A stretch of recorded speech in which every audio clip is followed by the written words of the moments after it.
Over here. Yes, you in here.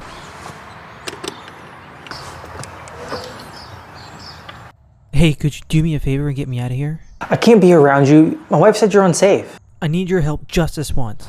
Okay, just this once.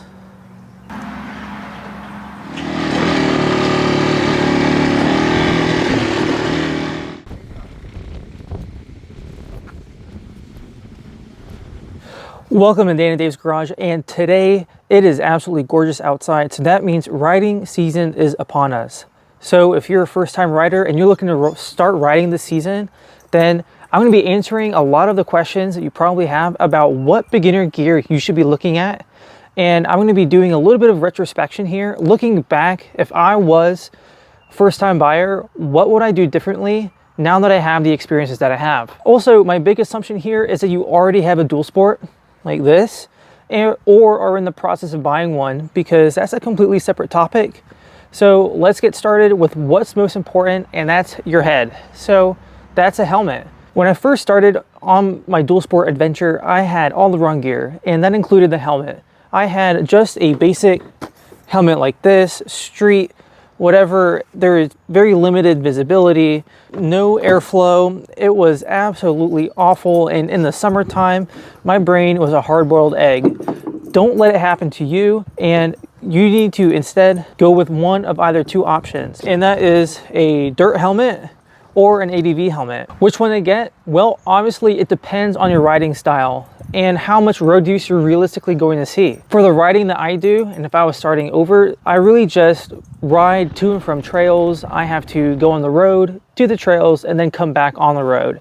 So for that, I really just opt for an ADV helmet. The dirt bike helmets are really loud and the visors are pretty long, so at highway speeds or on the highway, you're gonna snap your neck with wind coming up. Ask me how I know. ADV helmets are a lot better than road going helmets like this because they offer a lot of ventilation and airflow at slower speeds, so you're not going to cook yourself. Also, most models of ADV helmets offer you the flexibility to run either a visor or goggles, which is a huge plus as you're not stuck changing lenses when it gets dark or too bright outside, which is what I have to do. I'm actually in the market for a new helmet, and I would definitely opt for an ADV helmet. If you trailer your bike out to trails and then just do like small connecting stuff, like you can really get away with a dirt helmet, but I would assume that this is probably your first bike and you want to have both that road use and that dirt use. So I would opt for an ADV dual sport helmet. A couple of features that I would look for in the helmet would be that it's ECE rated and has MIPS, which is a slip layer built into the helmet to reduce rotational forces. So it sounds pretty cool, and luckily I haven't had to test out its effectiveness yet. So a few tips: helmets are the only thing on this list that you shouldn't buy used, and comfort and safety are not mutually exclusive. For price range, it really depends on how much your head is worth, but there's obviously diminishing returns as the costs get higher. Finding something within that $200 to $300 range for a beginner should get you all the features that I mentioned.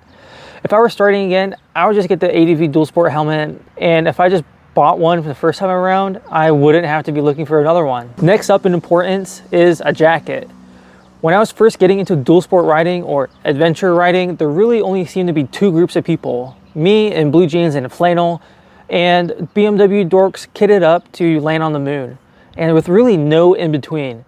Fortunately, dual sports have gotten really popular and the market's spoken with a lot of really great options and features at competitive pricing. For those on a budget and don't mind secondhand, you can find some really great deals on ADV Rider or even on eBay.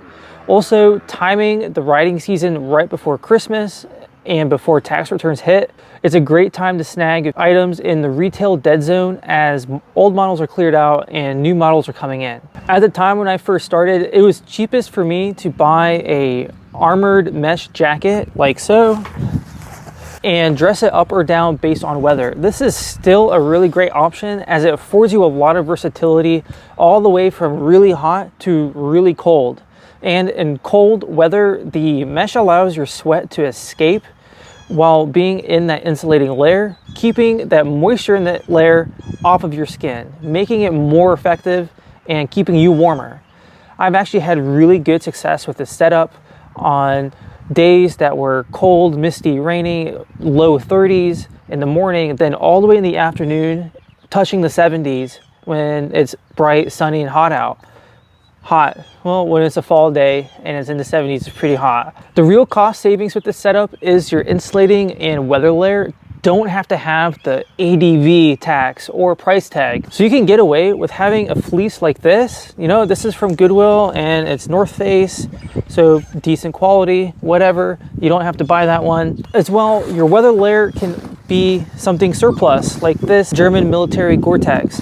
Both of those options are really cheap, have tons of pockets, are very versatile and good quality stuff, and they don't come with the ADV dual sport price tags. And in the summertime, you can just run this as is with a t-shirt underneath, or like I've done is just use a motocross jersey. That sets you up for practically 4 seasons of riding. Now, the main issue with this setup is one, abrasion protection on the road.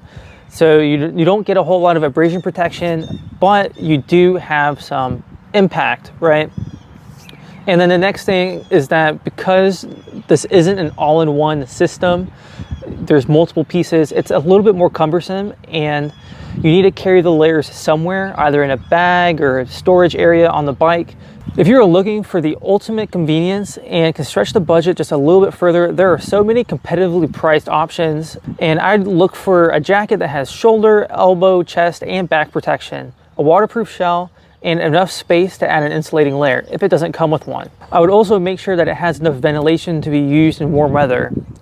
I'm not sponsored or anything, but just looking through your options, something like this MSR Voyager jacket has everything you need and what I would personally look for. Next are pants, and you can get pretty cheap with this. Absolute bare minimum and cheapest way to go are just some motocross pants. They're cheaper than any ADV pant out there and really breathable, quick drying, they're synthetic. They're decent abrasion resistance as long as you don't fall on the road, and plus legs don't get cold, so they're automatically good for 3 seasons if you live somewhere that actually experiences 4. If you opt to get a jacket, you can actually get a matching pair of jacket and pants. Most of the time they zip together for even better abrasion resistance on the road and for more safety. So if you would like to have a suit, go ahead and spend a little bit more and get the full set, but I personally just run motocross pants. But I will say for my road going gear, I do have a complete Alpinestars set, jacket and pants. Boots are the next area where we can be a little bit cheaper and maximize protection. Don't even think about trying to use work boots or any military boots as a substitute. Foot and ankle injuries are probably the most common behind head. So they're pretty easy to prevent as well if you just get motocross boots. Don't even bother as a beginner getting adventure, ADV, whatever. Like, you're not planning on walking anywhere. Like, where are you walking while you're riding the bike? Just don't do it. Just get motocross boots. It's pretty simple. The bare minimum ones, which I actually still use, are just over $100, and they offer great protection. And from personal experience, I was actually in a very deep rut, got my foot and ankle stuck underneath the bike as it tipped over to one side. And if I was just wearing normal like work boots, I would have at minimum sprained it and at worst broken something. So, but because I was smart and had real boots on, I was able to just continue riding, and I was fine, as if nothing had actually happened, because nothing did. Very easy, very simple, and relatively cheap on the list to prevent you having to pay for the orthopedic surgeon's next boat payment. Next are gloves. Bare minimum gloves are something breathable, ventilated, with preferably leather palms. I really like to have some knuckle protection, mainly to protect from kicked up rocks from other riders. So this is your only pair. Go ahead and just get like an ADV pair. But if you're gonna do what I do, which is have 2 pairs, you can go get away with something that's more dirt bike oriented for actual trail use, and then having something more road oriented for road use. So for example, I've got this Dainese glove here. I don't even know what model it is, but it's got the palm sliders for road going, knuckles, hand protection, very good. And these are ventilated, so I do actually use them in the summer for road use. And then when I get to the trailhead, change them out for something like this. These are just some like old tactical gloves that are Wiley X, and they're synthetic, but knuckle protection, fit very well. And so you don't even have to get something that's dirt bike oriented or whatever, but dirt bike gloves are cheap, so a hell of a lot cheaper than other options. The other reason why I like to run 2 gloves is because, again, comfort and safety are not mutually exclusive. So if one set gets really disgusting and muddy or whatever, you will always have another set to change into. And if you're riding back from the trail, having that second set to change into that's fresh is very, very nice to do. Almost like slipping into for some fresh bed sheets. Going over a couple of extras I don't really see listed on some basic gear are hydration and storage and navigation. So just the idea of going out on a rip in the woods and not having a pack with some level of hydration, snacks, zip ties, whatever, makes me feel pretty uncomfortable. So I would really recommend getting a small backpack that has a compartment for hydration bladder, some electrolytes, snacks, Zins, whatever you need to keep you going, keep it in there. For example, I have this Dakine bag, whatever. It fits pretty well. It's got multiple straps. And it has a 1.5 liter bladder in here for hydration. So you don't have to get like a name brand Camelback, but guess what? Surplus Camelbacks are cheap. You can find other brands that are more ADV dual sport related, which you don't have to get because they carry a higher price tag. But you can find something like this, which is kind of just like a little hiking pack, and it works just as good. Pro tip is just keep it light though, because as you get tired throughout the day, that bag is going to start feeling pretty heavy, unless you drink all your water, and that's the majority of your weight. So for heavier items, how do you carry them, right? Spare tires, tools, whatever you want to be prepared. Well, I actually have a knockoff Pelican case from Harbor Freight mounted to the rack. So it's survived a Shando 500 event. I didn't have it the first time or second time that I've done it, but the last time I did it, I've had it and it survived and it worked really well. I've seen guys out there with milk crates, and this is certainly an upgrade to that, mainly because it has a weather seal, and as I've tested it, it does work pretty well. Another upgrade that I didn't really think that I would need was some sort of RAM or phone mount. I'm not sponsored, but the RAM mount does work pretty well, and a lot of people recommend them. It absolutely sucks trying to look at maps, remember the routes, and realize how bad your memory is long after you missed your turn and you don't know where you are.